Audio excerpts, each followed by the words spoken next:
Welcome to another Just in a Rimshots with Sean, brought to you by Barstools and Bandtalk. This is a gentleman that I'm meeting for the first time. Carlos Baker, all the way from one of my favorite places in the world, Chicago. Love the city of Chicago. How you doing, sir? What's going down, man? Oh, we're trying to get ready for that winter thing. You're probably in the same boat, I would think. Yeah, I've actually been living over in northern Germany for the last 14 years of my life, believe it or not. I married a German lady and we raised our 4 children over there. But as I've gotten older and tried to focus more on music, I'm spending more time here in the Chicago area, which, needless to say, I adore. Well, and I mean, anybody that's been in Chicago, there's a little bit of everything there, right? It's I remember the music scene used to be a little bit of R&B, a little bit of jazz, some rock. Is it still similar to that there? Yeah, I think it's all of that. I mean, Nashville's taken seemingly everything, but there's still definitely a scene here. And yeah, it's Chicago, right? So you've got the CK Baker Band. You're on Spotify. You're on all the platforms. Tell us a little bit about that. Yeah, man. Well, I'm not a young guy. I ain't 18 anymore. I guess it's been a bit of a journey to get to the point now where I'm kind of living life as an artist.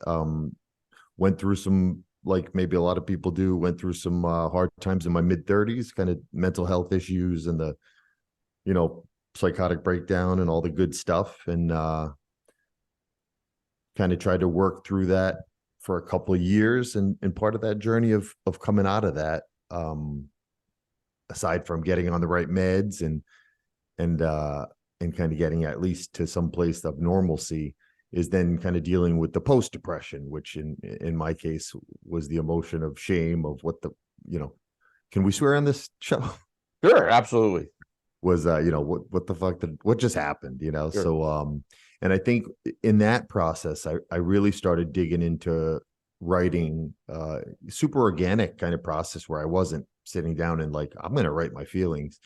It's stuff started coming out, dark stuff, and they started were coming out as melodies, and I was lucky enough to be capturing them at the time. And that became kind of a huge part of my life where I was always listening and started to think of myself as a songwriter, which, it's funny how for me, I never thought of myself as a real musician. This is always, I have self-esteem issues anyway, but the fact that I'm now starting to get comfortable to be like, yeah, man, I live life like an artist. I'm a musician. I wrote a book in 2017. I decided I was going to write a book and started it and finished it. And, I ain't Dostoevsky, but I did it. And that's pretty cool, right?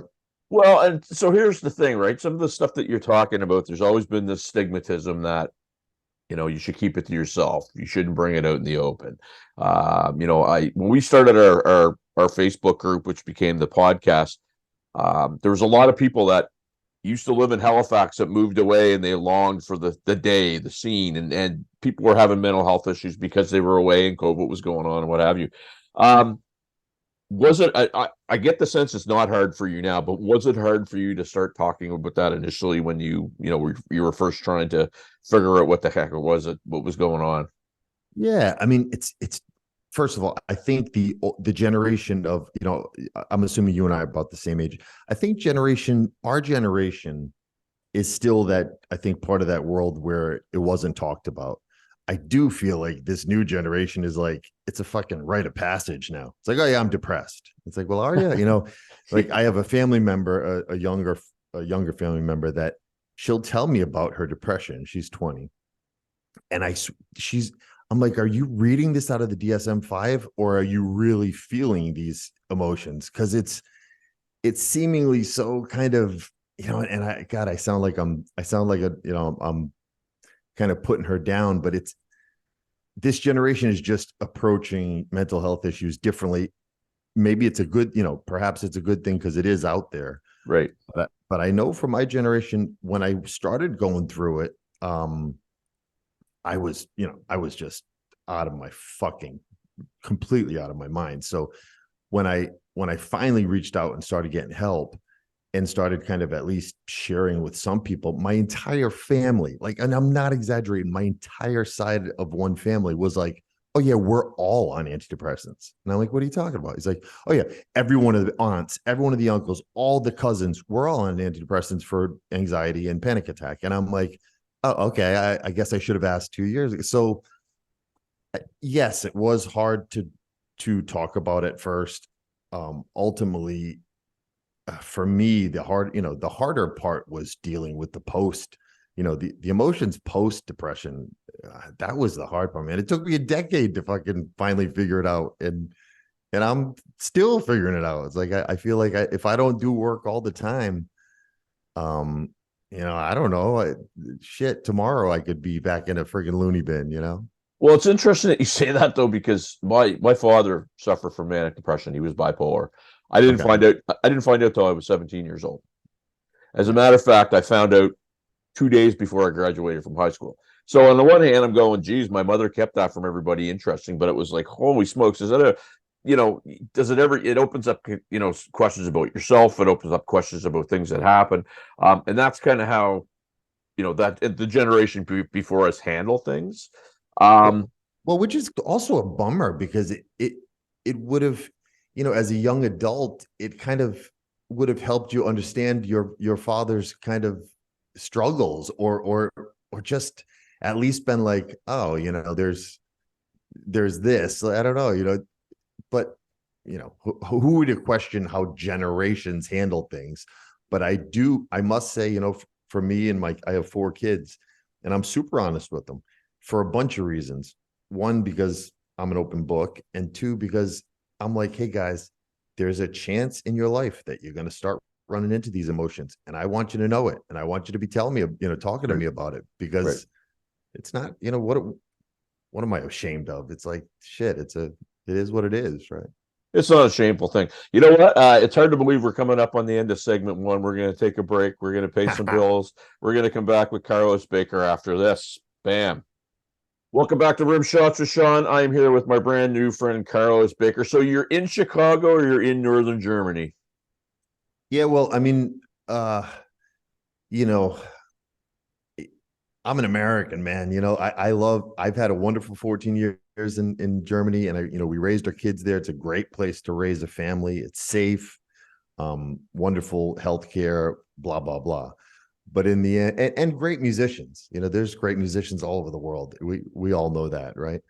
But in the end, when I started, I made my first album kind of during that COVID out time, and we did it kind of the newer way, kind of like where me and my German musician buddies were with these tunes that we have, my songs that we'd played on stage a bunch.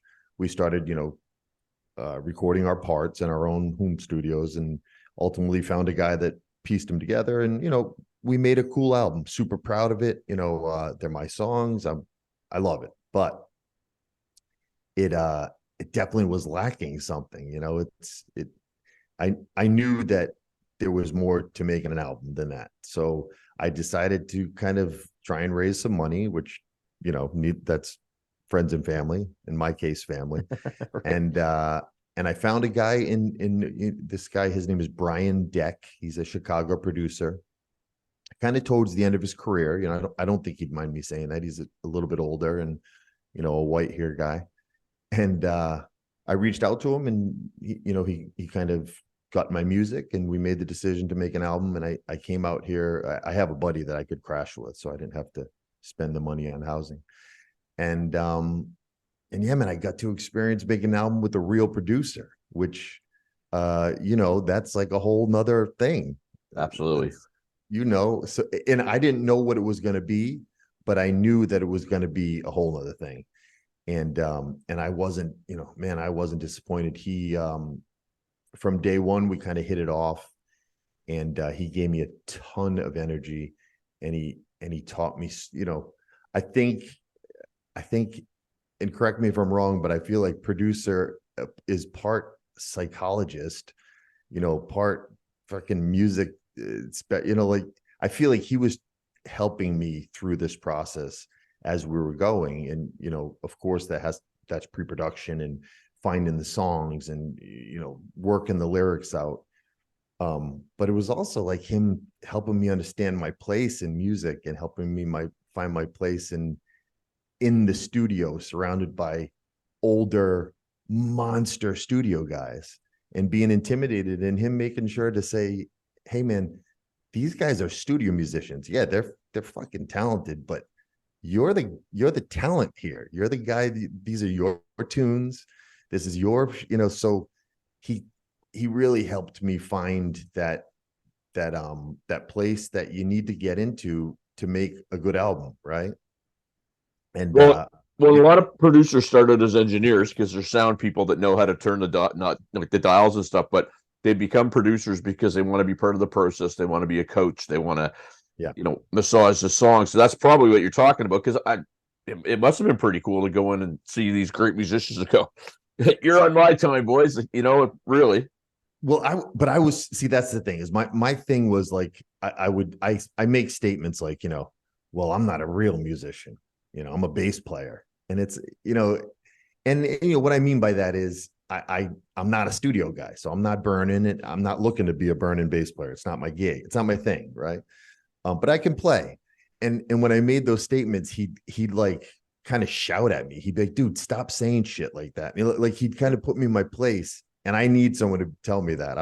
I'm good with someone giving me kind of criticism. So I was super appreciative that, as far as the actual production process, the pre-production, I'm such a better songwriter after working with him, understanding how he approaches, especially lyrically, maybe like everybody, it's so easy to kind of over syllabize. Is that a word? Is to kind of try and squeeze too many syllables into lines, which is, I think, something I did. And, day one, my favorite song, it's called Ill Prepared. One of the first songs I ever wrote, one of the most personal songs I ever wrote. The lyrics are strong. I love this tune. And he starts kind of like crossing out, he's like ripping this thing apart and writing in the kind of, what do you call those things on the side of, like, The next to margins. yeah, in the margins, he's like writing words, and I'm like, what the fuck did I get myself into? Mhm. So after we do that a couple hours, we were doing 4-hour pre-production sessions. He was like, all right, so let me explain what we just did here is, I crossed out, and he was explaining to me that there's lyrics, there's the melody, and then there's the kind of rhythmic syllabic melody. And he was like, you're putting so much stuff in here that the listener's they're gonna have trouble kind of engaging into your story. So he said, so what I'm doing in these margins is, and this was great. He's like, I'm not a songwriter. I don't have that talent. He's like, you're the songwriter and you're the lyricist. So these words that I put in here are just filler words with the amount of syllables that I think will make this line strong. So your homework is to go home and write those lines. If you want to take my advice, go ahead, So it's like, here's a guy he's worked with Counting Crows. He's worked with Sam from Iron and Wine. He's worked with guys, and he's looking me in the eye saying, you're the one with the songwriting talent. And I'm like, fucking, oh, I need that, man. Like, I just needed someone to say, there's value to your stuff, and let's make an album. You're paying me to make an album. Let's make an album. So I think those were the things that, maybe that's what all producers do, but I can tell you, I love this guy. He became incredibly fatherly to me. And I think we made in my opinion, we made a great album. And I guess that's what's important, right? Absolutely. And I mean, the good producers do that. I have the fortune of, I'm a drummer, so I do drum tracks for people, and somebody will send me a song and say, this is what I'm looking for. And they don't want anything different. Sometimes it's just play what, the quantized drums are. And sometimes they want me to get creative. But the simple fact of the matter is, when you're working with a good producer, they let you know exactly what they're looking for, and they do it in a respectful way. So you don't feel like you're being beat up. Yeah, but there were times, dude. There were times where he's tough though. Like, but again, I'm cool with that. But there were times when he'd be like trying to work something out, because I came with the songs finished, but I was also open to to, to kind of making the song more interesting. So there were times when we'd be trying to work out a bridge, let's say. So one time I was like, I never shut the fuck up anyway. So I'm like, hey Brian, whatever. And he's like, yeah.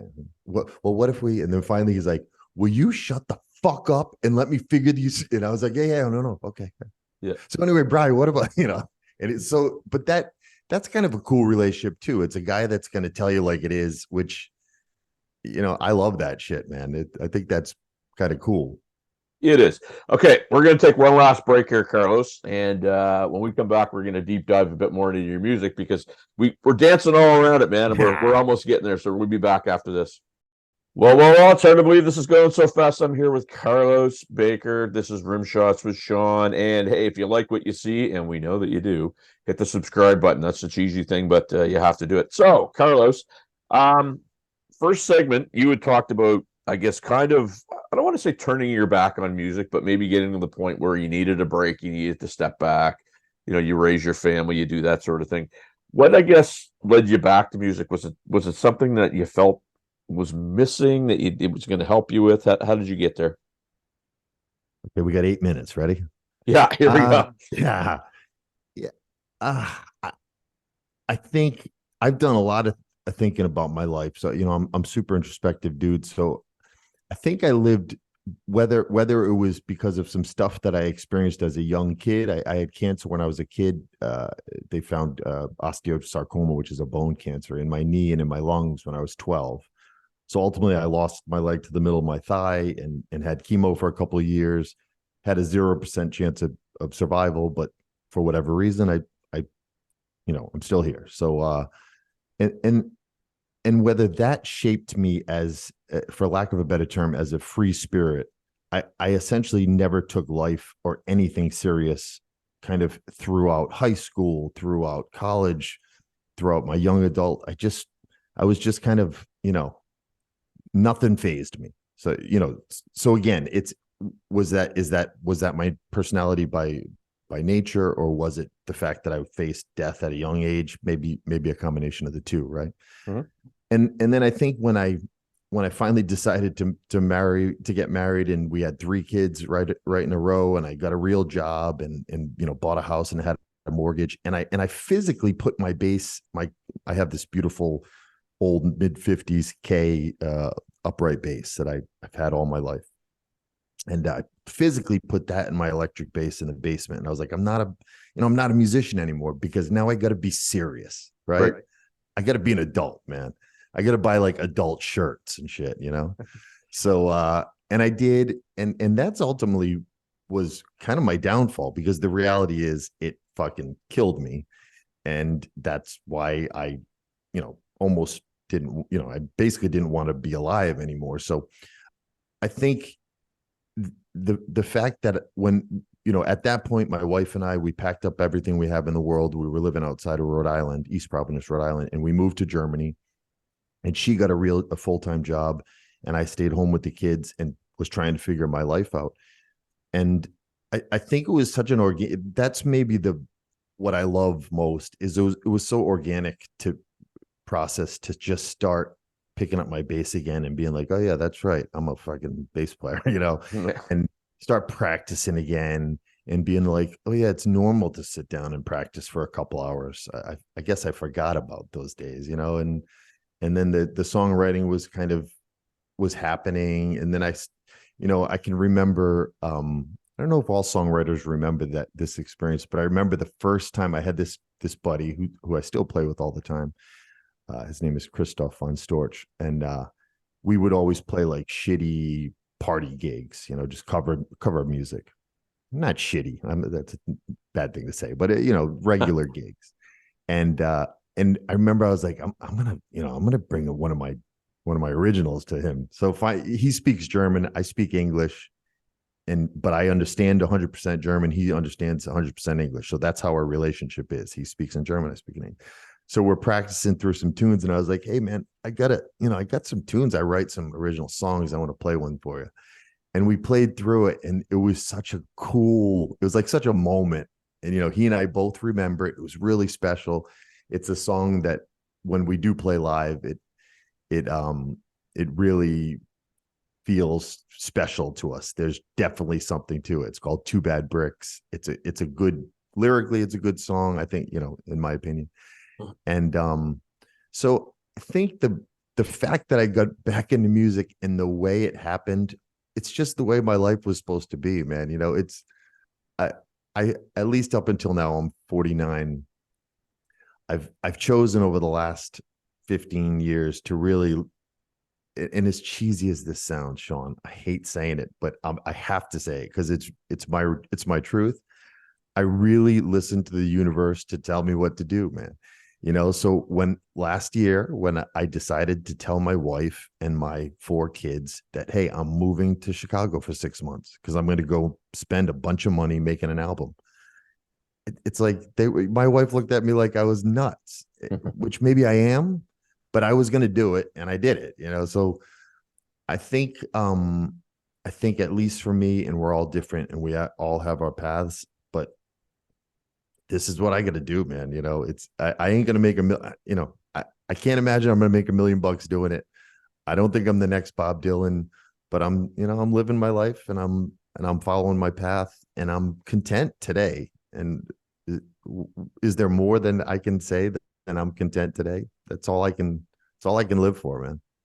Well, I mean, that stuff isn't cheesy because I follow an awful lot of people that heavily believe in that. I don't know if you know who Matt Starr is, but Matt Starr is a drummer who plays with Ace Frehley, and he's played with a bunch of big heavy hitters, and he's a life coach. Yeah.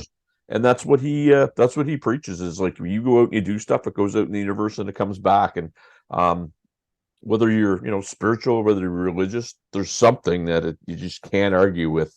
When you do certain things happen. So I don't think it's cheesy at all, for the record. I feel better now. See? There you go. You're like my new life coach, man. Well, that'd be a disaster, bud. You do a lot better than that. So are you going to get out there and play this live? Are you planning on touring this? What are you doing? Yeah, definitely. I'm back in Chicago, so I'm back in Chicago right now, and the drummer that played on the album, the studio guy, I became pretty tight with him, and we just found a guitarist or a handful of guitarists because all these guys are so busy, and these guys, these high level guys, they don't even. I love it, man. They don't, and the fact is, I'm the bass player and I'm the singer, and I'm confident enough to be on stage and just kind of do it. And these guys don't really need to rehearse, they're like, yeah, I listen to the songs. It's all good. I got it, So me and the drummer have a handful of guitarists, and I put a few dates on it's hard, but I'm putting some dates on the calendar and we'll get it out there, man. I played 2 or 3 shows in Germany before I left of the new songs. They felt great. And, they were alive, and it's all good, man. Fantastic. Last question, my friend. So where are my viewers going to find out about Carlos Baker, your band, what you're doing? Yeah, check me out on Facebook, and I'm trying to post as much as I can, doing a bunch of these podcasts with wonderful guys like you, and learning along the way about myself and this crazy journey. And download my music, man. The new album's called Find Your Way. It's a good album. Check it out. Carlos Baker. We're going to pay attention to you, my friend. Come visit me in Chicago, Sean. That'll happen, my friend. That'll happen. Thanks a lot. We'll chat with you soon. Barstools and Bandtalk, Rimshots and Sean.